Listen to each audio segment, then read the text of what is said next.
up for testimonies on those of you that God has been moving this session, or it doesn't even have to be this session, just whatever God has done for you. We definitely want to open up the floor. So please, let's boast about God.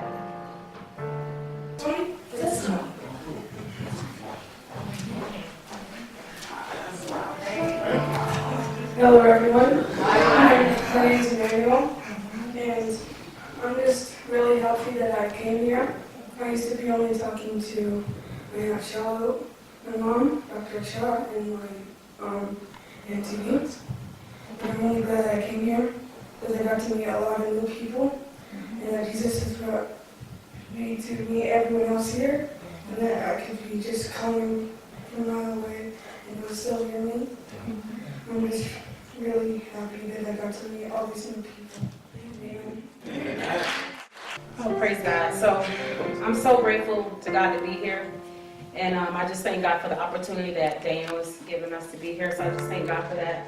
So the first day I came here, I sat over there next to Sister Stephanie, and I heard Mary. Mary, raise your hand, please. All glory to God, by the way. This is all for Him. But I heard her singing, and it was plenty of people singing, but I heard her. Okay? Yeah. So I heard her, and it was more than just her beautiful voice. It's her voice is like a weapon. It was like ministering to me, and I didn't necessarily, completely understand the whole story of what God was doing and what He was going to do. But man. So again, I'm just listening, and I even told her, I said, man, your voice is just really powerful, not just beautiful, but it's a weapon, And so I think it was today, she was like, after the first session, she said, Keisha, I don't think she knew my name, but she was like, can I talk with you after I think it was lunch? And I was like, of course, sure. Which I didn't know what God was doing or anything. I just knew that she asked me, and when somebody asks, I'm like, yeah, of course, because I don't know. They can pour into me. God can use me to pour into them, so I'm always willing and obedient with that. And so anyway, we go down, because there's like a basement down there, so we went down there, and she said she had tears in her eyes, and she began to just have tears. She's like, this is so, she's like, I don't know where to start. I said, it doesn't matter, let's pray. So we prayed, and God told her that I carry a lot of pain in my heart, and that she sensed it during prayer, and there is a lot of trauma in my life, Many people, I don't know, some people may know, but my mom and dad, and I didn't share this with you, but my mom and dad, grandparents are dead. So it's just me and my sisters, obviously my husband. And so a lot of that pain I thought was gone. I thought that I was healed from that, but God revealed to me that it was still there, okay? And then there was some molestation when I was younger as well by my uncle. And the Lord began to show me as she began to sing. Because as she began to sing, God began to show me that there was a fire surrounding me as she was singing. And the Lord showed me that during that time, and when that took place, that He was right there in the room, And not only did God show me that, He showed me other things. And He began to tell me people that I need to forgive. Things that I thought that I had forgave the person, But sometimes we don't know how deep the pain is. And we don't know what's hidden. Only God knows what's really hidden. There's some things we don't know. So I just thank the Lord, because what began to happen, and she began to sing, and I began to just be open, just to receive from the Lord. I began to start travailing in prayer, like you having a baby. That began to take place. I know it's in the Bible, it happened with Jesus, and He talks about it, and I began to do travail in prayer. And when it was all said and done, I felt so free. So the pain that was in my heart is like God is just literally releasing it. And He told me, and I need to say this really quick too. So yesterday when I was sitting over there, and I didn't share this with you, Mary, but I was so desperate for a touch from the Lord. And I said, God, I'm like Esther. She could have died. You know how you be so desperate for God that you want something? You don't really care what it takes, but you want it. And I said, God, I said, I'm like Esther. You know, I need a touch from you. I want to hear from you. And he honored that, you know? And I just thank him for that. So he really spoke to me today. He's been really ministering and just pouring into me. And I'm so grateful to God for that, for just taking my hand of my life. So, for me, I love music, just love it like crazy, but I don't sing that much. But just practicing and doing this crazy stuff, I'm like, look, we need to, and I'm not trying to say I'm going to make money out of it or anything, but I think for me what it is I think it's an opening for me to now go and sing on the praise and worship team in a church, not for albums, not for the extra. Now, if it goes that way, there's nothing I can do. But speaking of instruments, that's my favorite. I've been taking lessons forever, but I keep on telling my teacher, because I'm usually out of town every now and then, so I'm not consistent on that. But I think me and my family, we talked about that. I don't know, she plays the little bongos. She wants the guitar, I want to play the piano. And I think my sister back home said she would play, I don't know what she said she would play, but we've talked about making this whole band and everything. So this is exciting. And I'm excited to perfect that and this. I mean, that singing already has taken everything. Amen. Praise God. So,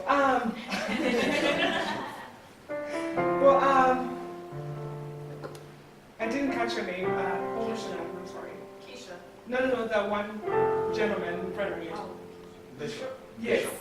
Bishop had mentioned something today about starting something, you know, a talent and everything. And I've been listening to everybody just talking. So 2 things that I wanted to talk about. I know I'm good with my hands. I can do anything. I can change furniture into brand new something. If I put my mind to it, I can do it, but I don't have that business like mindset. But my testimony today is about the guitar. You said something about the guitar. So a few years ago, we were in I think it was Santa Barbara, in Santa Barbara, California, and I'd seen these kids like playing guitar, and I just was admiring them like playing guitar, and I'm thinking, my goodness, I would love to do that. Then I spoke to one of my friends, and I remember the comment they made. They said, "Yeah, no, Mama, why are you going to start doing something like that? You know, this is something that you'd have started as a young person." But I still, in my heart, I still wanted to play that guitar so bad. Like, I just wanted to play guitar so bad. So one evening, I was at a church in Twin Falls, and I happened to tell a pastor, and I told him, I said, you know, I've always had not always, like, I'm really interested in knowing how to play guitar. And he says, you know what? I actually have a guitar that I can give you, and if you do need to have lessons, I can do that. So anyway, he gave me a guitar that his first guitar that he owned before he became a pastor, when he was trying to figure out himself, so that was the guitar that he gave me. But long story short, I took some classes at CSI, and I started playing guitar a little bit, but of course, like you said, it's more practice, more practice, more practice. So I was actually going to bring it up here, and then I chickened out, and I left it home. But just listening to what he said, I have this thing that I have some songs playing in my head. I'm looking forward when I go home to just go pick up that guitar, because I really feel like those songs are really going to come out of my guitar. So yeah, because I want to use it for him. So I'm really looking forward to doing that. So that's my testimony. Hallelujah. Hallelujah. They say that when you testify, you provoke God to do more. So listen, we have spent how many days? 1.5. So I want to provoke God to do more by testifying of what He has been done to do in my life. My brother said something yesterday here, that God is here. Amen. You know, I've learned something when I sit under people ministry. When they say some words 2 times, I'm like, repetition is the mother of blessing. I said yesterday that repetition is the mother of teaching. I'm saying that religion is the mother of blessing because when God is repeating something, He is passing across a message.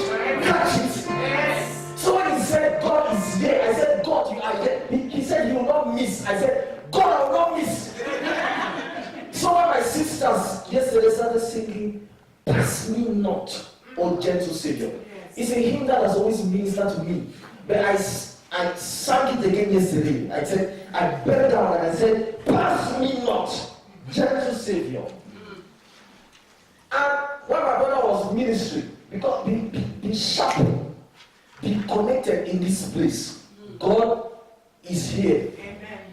I am not joking. When he said it 2 times, 3 times, I said, okay, if I have an ounce of joke, go away, just go.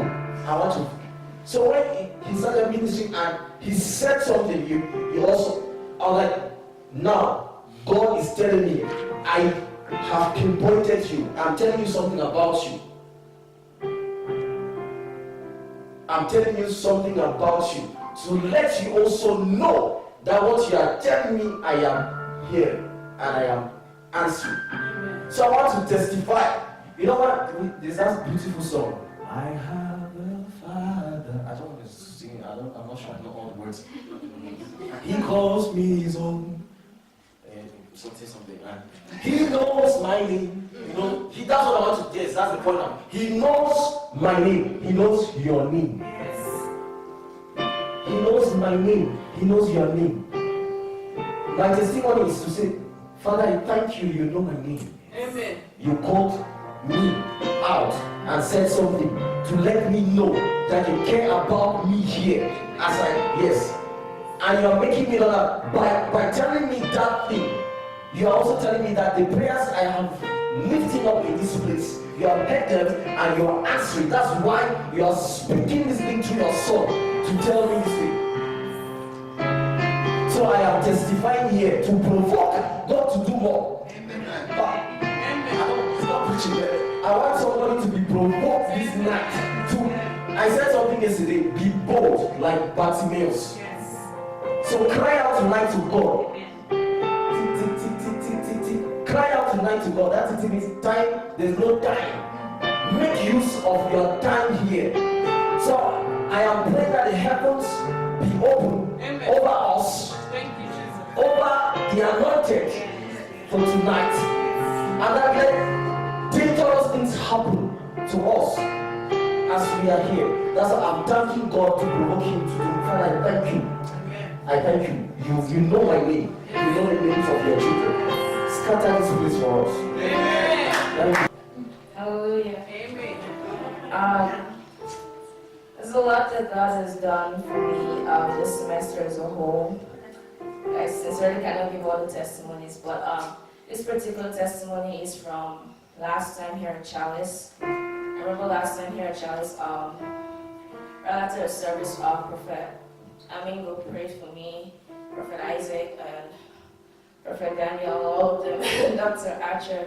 And I just want to give God the glory because a lot of things that they prayed for me for has already come to pass. Specifically, my brother back then was trying to have everything sorted because he was coming here for his master's and he was having a lot of trouble. And I remember Professor Amingo saw it and he prayed for it. And I just want to say to the glory of God, he's here now, he's in school and everything is going well by God's grace. And a lot of other things, I was trying to find my way back there and what to do, and God has just shown me the way, and He's been so wonderful to me. So, thank you. I just want to thank God for the gift of life, for protection, coming here and I drove all the way from Salt Lake City to Pittsburgh in Twin Falls, and we just continued the journey, and God was very faithful. He protected us. I've been here before, I've been here once, but I've never driven through the terrain.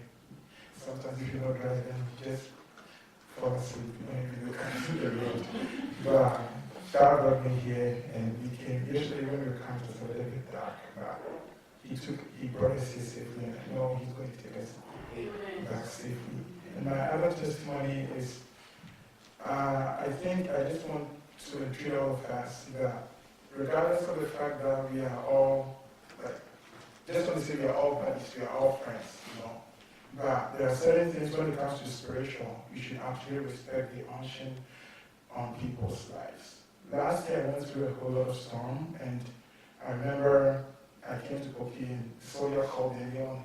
He prayed and he encouraged me that I saw this, Kofi, I saw this. And I took that word so powerfully because I thought all hope was lost. But lo and behold, the Bible says that I'm doing something in your life that even if you are told, you not believe. And I think that thing came to pass. And after now, I feel like a daydream, like I'm dreaming. So I just want to encourage all of us, even as we find ourselves here, if there's any direction, there's anything from any of us, please don't take it lightly. Just take it. I just want to God. Okay. Yeah, I'm not really a big public speaker, but I just want to thank God so much. Last year I was here, and I had survived a very fatal car accident, and I remember when I was coming, my entire body was hurting, my both knees were in braces, but I said I was going to come, because I knew the power of God and that He could heal me. Prior to that, they were like, oh, we need to do surgeries in your knees and stuff, and I was just kind of pushing that, and I was really, really pushing that, because I don't know what surgery is like. I didn't know, and I was scared. So, when we went back after the retreat, I was battling with it, but finally I gave in and I did the knee surgery. And after I did that, I had to stay home for some time, for like weeks. I would just a couch potato, basically. I used clutches to do anything, and I felt disabled and restless. I was just thanking God for the opportunity to even be able to walk again. And sometimes we take things for granted. Like if you're able to walk and breathe and already have somebody help you to the bathroom is a blessing. And so through that, I was just grateful for the gift of life, and I was just praying to God for so many things. It was more like a reflection for me. And with my chosen career path, I know how much I need my knees. And so I was just praying to God, like He should strengthen the knees. He should just put me back on my feet. And so finally, He did. And prior to that, actually, June 30th, I asked one of my sisters to take me to get goat's meat. This was last year, because I needed to eat real food. And so we sat in the car. I actually sat in the back because I had my leg in, all wrapped up after the surgery. So when we're coming back, we went to get the goat, and we're coming back, and this was June 30th, and a car hit us from the back. And I had just survived a very bad car accident. I'm like, God, what is this? And when it hit me, I felt the impact, and I kind of jerked forward, but I'm like, okay, another thing, the head goes again. But I sat quietly. The police came, they did whatever they did, but inside me, I had this peace that it was going to be okay. They're like, oh, you want to go back to the hospital? I'm like, nope, I'm fine. And that goat, I didn't end up cooking it until yesterday.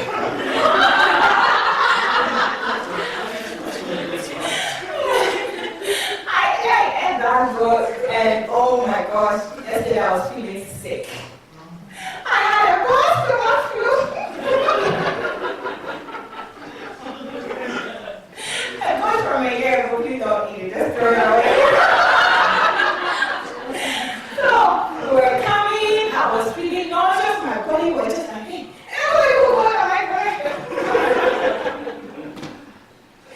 And when we came, I just prayed God to heal me, because I wasn't going to come here for sickness, I just knew the sickness had to go. And finally, we prayed and I felt healed, like completely, totally healed. I want to thank God for that healing power.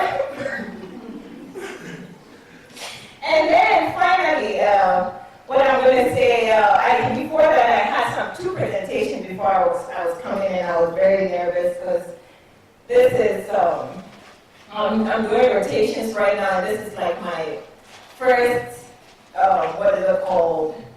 My first presentation, and I was doing it to like people that already know the stuff, you know, and so I was just so nervous. And after I did the presentation, they were just asking questions left, right, center, and then I was able to answer everything. After that, they came to me like, oh, that was really, really good. And if you need anything, we're here to help you, you know, as far as giving you topics here for your senior seminar. I just knew it was God's favor. And so I want to thank God for that, for healing me, for putting me back on my feet, for all the many blessings, you know. When we pray, we should believe God and He'll do it. Amen. My testimony is, honestly, it's prophet. The prophecy you gave me yesterday that I need to be energized, you know, that is very true. I was going through so much that I even almost canceled coming here because something that happened right before, like on Thursday, I just said, God, this one has passed me. I want you to tell me what exactly you want me to learn from this. I did not complain, but I just told him, like, I want you to tell me exactly what is it you're trying to teach me. And then the funny part is that when I saw the theme coming with stone, and I was like, oh God, I'm guessing this is my stone, and I know you have a way of taking it out. And yesterday when, what is it? She said something about focus. Someone said something about focus. I know. He said that in the midst of the storm, where are you focused on? And I believe the reason I came here, I believe I fulfilled. And another thing with Lakeisha, I know I have a gift and I've heard it, but there was a time when my brother died. I saw it in my dream, but by then I didn't really know that God uses me through dreams. So when I eventually got to find out, I blamed myself for my brother's death. Because what happened was that for 7 days straight, I dreamt that he was being taken away. And he was calling out to me personally, even calling out my name. Mary, help me. But I was not. So for years, it's now 2 years, after the death of my brother, I blamed myself. I used to tell myself, if I had listened and if I had prayed, my brother would not be dead. And at the beginning of this year, the same dream started coming. This time it was 2 weeks straight, but this time it was for my mother. And this time I told God, I'm like, okay, I missed it last time. I'm not going to miss it again. Because what happened with my brother was that 7 days I had the dream, and I ignored them. The very last one I had was, he finally died in the dream, but I still didn't wake up. And I was at work that day, and that was like the following day after I had the dream that he died. And they just come pick me up from work and they tell me that he's dead. And I was like, God, what are you trying to tell me? And Lakeisha said something really important today. People have told me, oh, you have a gift of prophecy. And I was running away from it, just because I still had that guilt in me that it was because I caused my brother's death. So now that I came here, I feel like the burden is off. It's off, like after we prayed, Lakeisha prayed, and I feel like I'm a new person. And I feel like, okay, I'm ready now to embark on my journey. I have to take this thing out of my chest because I just had a conviction when Mary was talking. I had a dream about a death in their family, and I never said anything to anyone. And as she was talking, blaming herself, I kind of felt like I should have done something myself.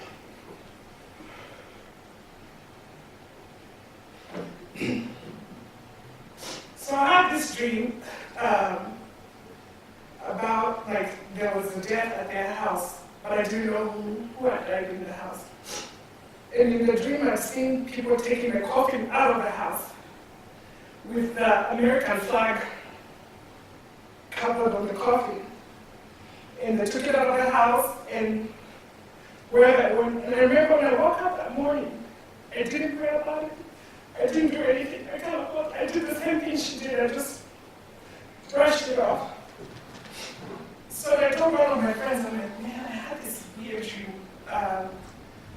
There was a death, because I called them my Zambian family, because they're my family there, and I said, there was a funeral, but I don't know whose it was. And I just brushed it off. And then a few months later, and I actually saw him the day he died. I'd seen him that morning.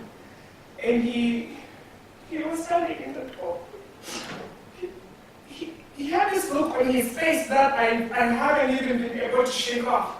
Because I was going to Boise for something, and then he brought shoes for his other brother when we had to go to Boise.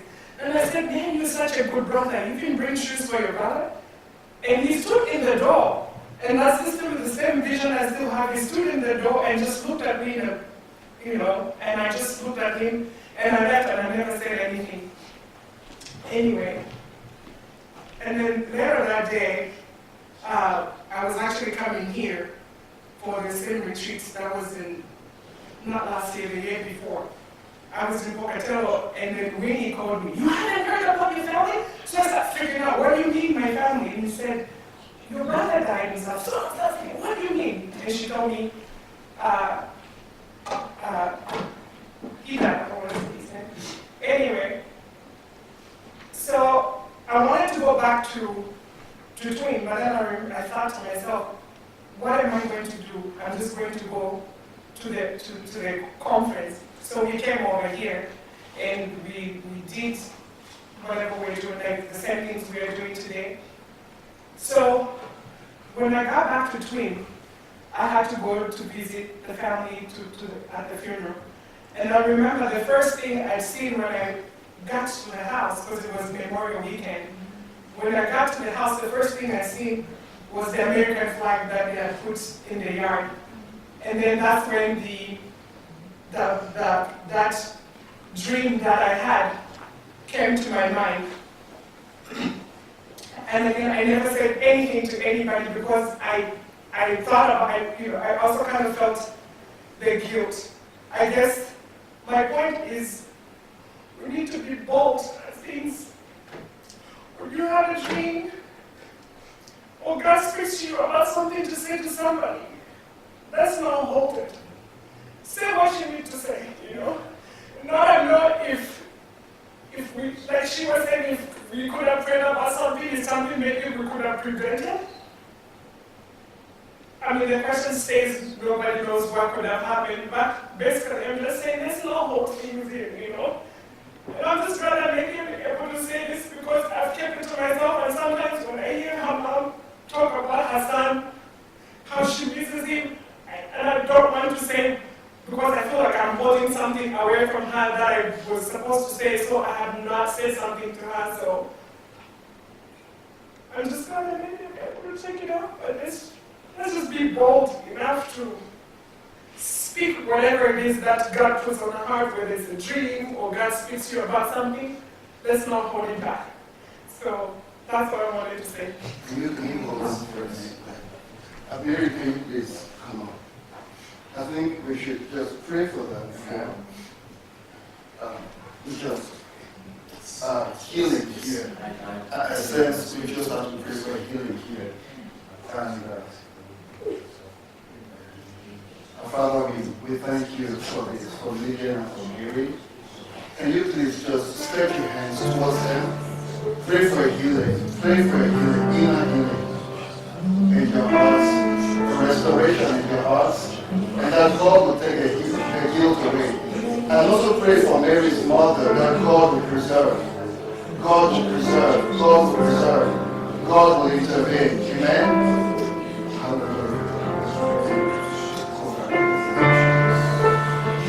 Hallelujah.